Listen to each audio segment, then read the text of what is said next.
Shalom jemaat Tuhan yang saya kasihi Tuhan, dan selamat hari Minggu dan selamat hari Paskah buat kita semua. Baiklah, sebelum kita belajar tentang firman Tuhan, tentang makna Paskah, mari kita bersatu dalam doa. Bapa kami yang bertahta dalam kerajaan surga, Bapa yang kami sembah dan kami kenal sebagai Tuhan dan Juru Selamat dalam kehidupan kami. Terima kasih Bapa buat kebesaran-Mu, buat anugerah-Mu, bahkan buat kasih karunia yang telah Engkau berikan buat kami.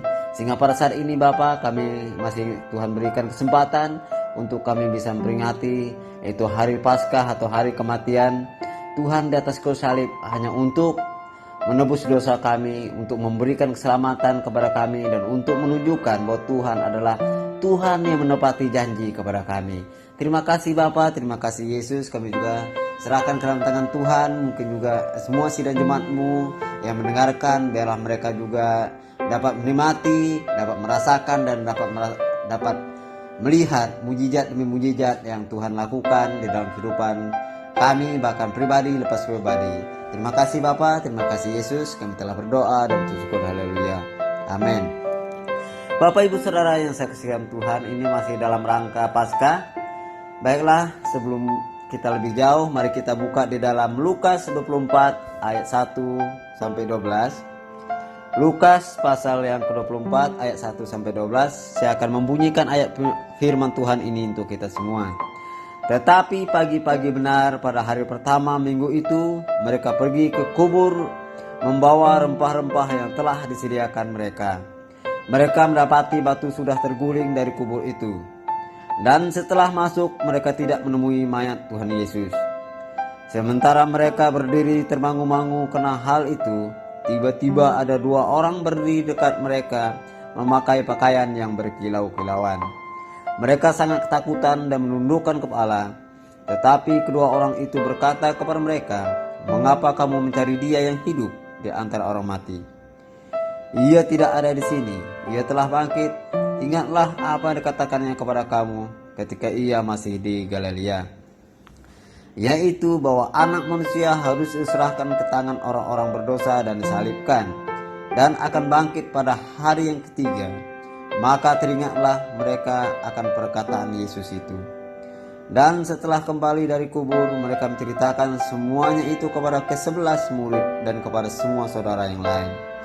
Perempuan-perempuan itu ialah Maria Magdalena dan Yohana dan Maria ibu Yakobus, dan perempuan-perempuan lain yang bersama-sama dengan mereka memberitahukannya kepada rasul-rasul.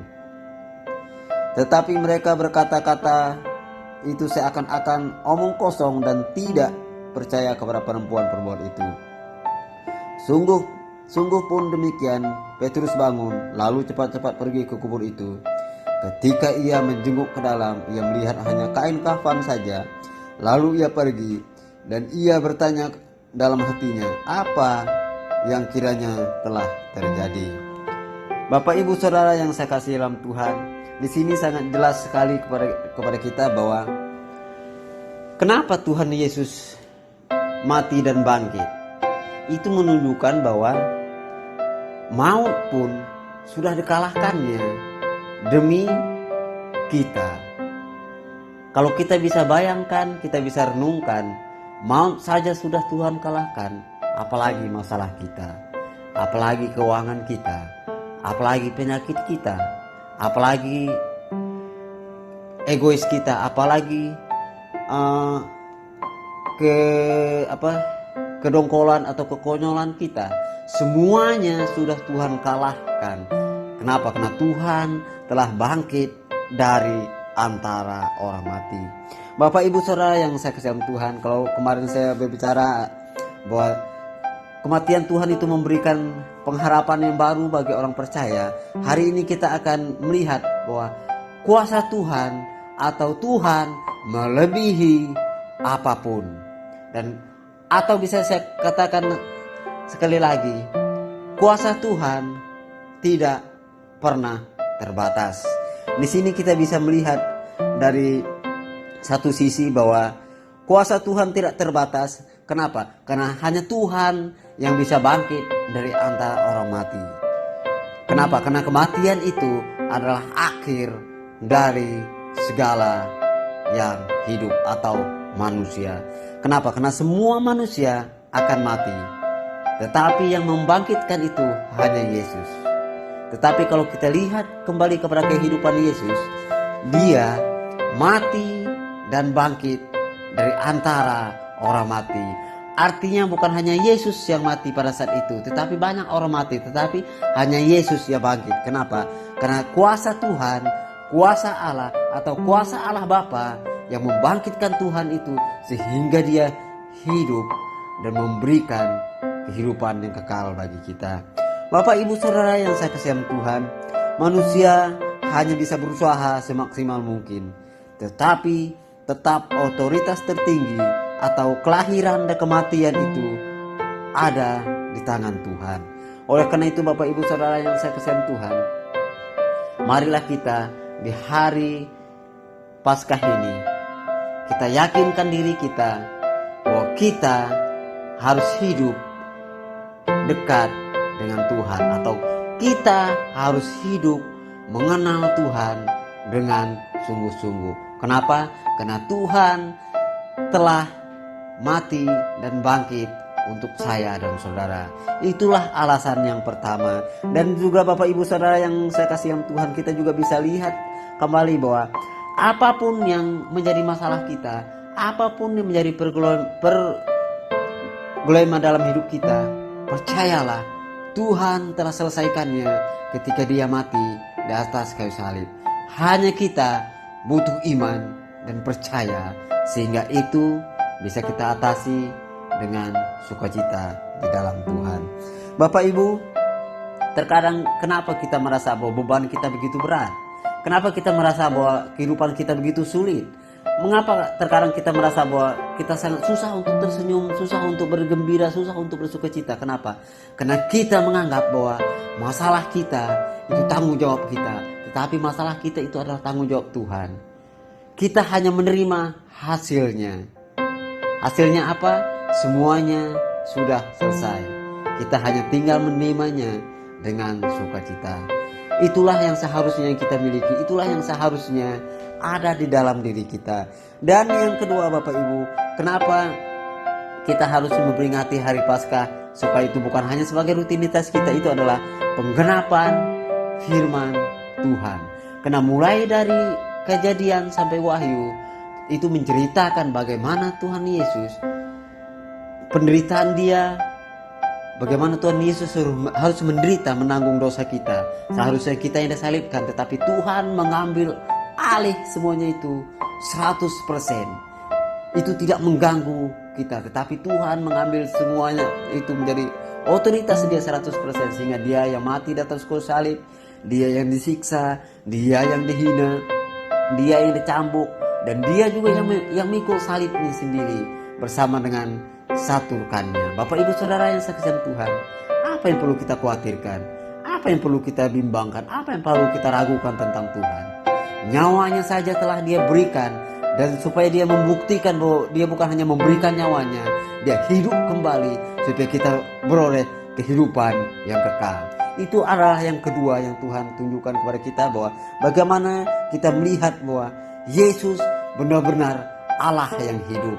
Dia menepati firman-Nya yang dia katakan bahwa akulah jalan keselamatan dan hidup, akulah roti hidup, akulah air hidup. Itulah yang Tuhan katakan. Dia ingin buktikan. Kenapa dia ingin buktikan?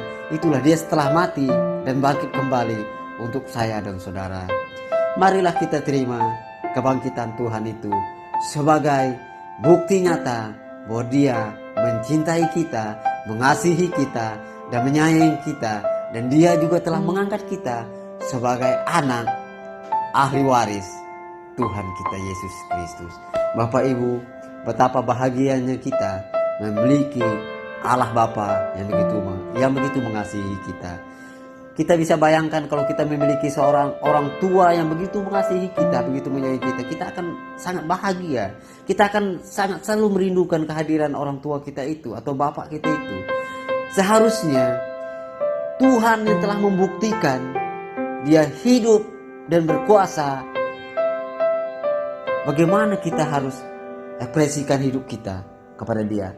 kita harus berserah kepada Dia. Kita harus sesering mungkin dekat kepada Dia. Kita harus cerita apapun kepada Dia. Dia akan menampung cerita kita. Dia akan memberikan jalan keluar ketika kita punya masalah. Oleh karena itu, marilah saya mengundang Bapak Ibu semua atau Jemaat Shalom, marilah kita datang kepada Tuhan dengan tangan terbuka, dengan tangan terangkat, dengan hati yang percaya dan berserah.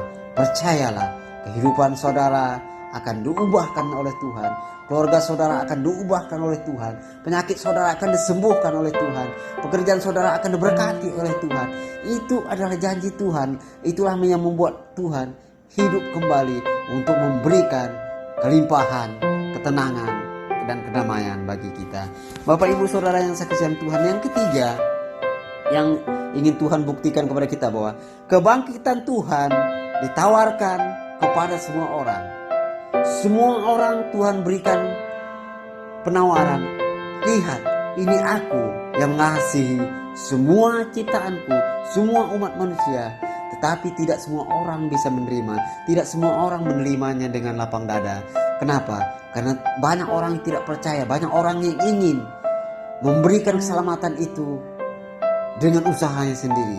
Banyak orang yang ingin berusaha untuk memulihkan hidupnya dengan caranya sendiri. Akhirnya apa? Mereka gagal, putus asa dan bunuh diri. Tetapi Bapak Ibu Saudara yang saksikan Tuhan, bagi kita Jemaat Shalom, marilah kita bukalah dengan lapang dada, dengan hati yang terbuka, dengan terangan kita terangkat kepada Tuhan. Ini aku Tuhan, aku terima kebangkitanmu, aku terima tawaranmu sebagai Tuhan dan Juru Selamatku, sebagai Tuhan yang pelengkap dalam hidupku, sebagai Tuhan penolong dalam hidupku, sebagai Tuhan sebagai gembala dalam hidupku, Tuhan sebagai Bapa di dalam keluargaku. Tuhan, inilah aku, bimbinglah keluargaku, tuntunlah aku untuk lebih lagi mengenal Engkau sebagai Tuhan dan Juru Selamat. Seharusnya itu yang kita buat.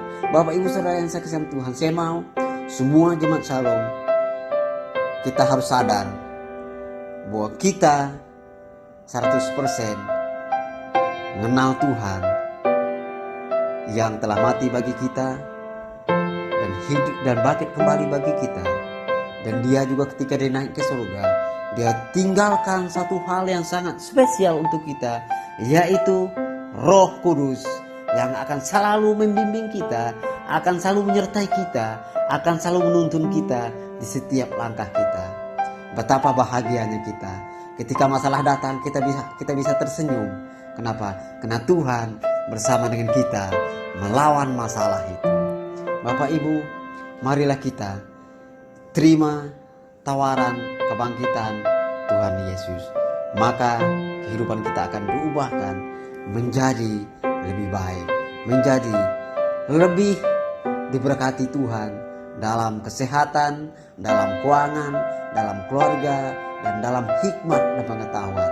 Percayalah, Tuhan bilang kepada kita bahwa orang benar, anak cucunya tidak akan pernah minta-minta atau tidak akan pernah kekurangan. Imani dan pegang janji Tuhan, hidupmu akan diubahkan. Mari kita berdoa. Terima kasih Bapa, terima kasih Yesus buat anugerah-Mu yang begitu besar dalam kehidupan kami. Pada saat ini Bapa, kami ingin terima bahwa kuasa Tuhan sangat sempurna dalam kehidupan kami. Kami ingin terima bahwa kegenapan firman Tuhan, setiap janji-janji firman-Mu akan terjadi dalam kehidupan kami. Dan pada saat ini kami juga terima Tuhan, yaitu kebangkitan yang telah Engkau tawarkan kepada kami. Kami terima tawaran-Mu Bapa. Inilah kami, inilah hidup kami, inilah keluarga kami, inilah anak kami, inilah istri kami, inilah suami kami. Kami serahkan, kami bawa ke dalam tangan Tuhan. Bapa, berkerialah dalam kehidupan kami. Terima kasih Bapa, terima kasih Yesus, terima kasih Tuhan. Mari kita angkat kedua tangan kita. Berkat Abraham, Ishak dan Yakub, berkat kekayaan, kedamaian, sukacita dan kelimpahan akan mengikuti kita mulai pada saat ini sampai Yesus datang yang kedua kali. Tuhan Yesus memberkati. Amin. Amin.